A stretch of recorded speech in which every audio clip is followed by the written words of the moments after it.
Welcome to another session of 3-Minute Black History.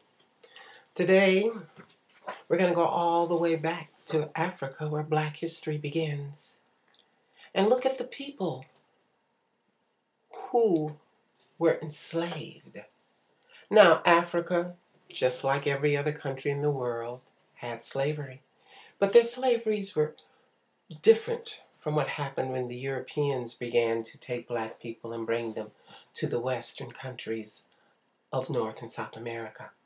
These slaves were prisoners of war or poor people who were brought or sold or bought to help themselves out.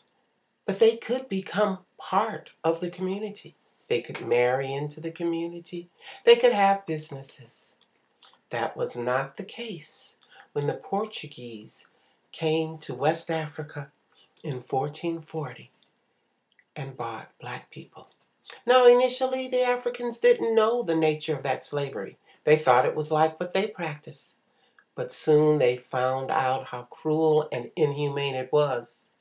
But many still chose to sell their own people to enrich themselves. But in the country of Mabundu was born a girl named Nzinga, and it was prophesied that she would be a leader of her people. Now that was an unusual occurrence in Africa.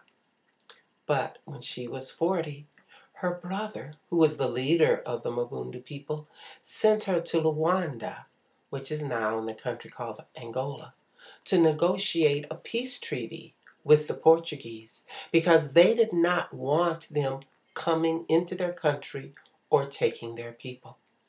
So when she came, all of the Portuguese were seated, but they did not have a chair for her. So one of the men who had escorted her got on his hands and knees and made himself a chair, which she sat on lightly and negotiated as an equal with the Europeans. And they kept the Europeans out of their country, and not only out of their country, but made an alliance with 40 other groups. And they formed a Jaga army, which was made up of runaways, and they kept many hundreds and thousands of their people free. So Nzinga, black ruler in Africa, nailed one of the first nails in the Underground Railroad for freedom.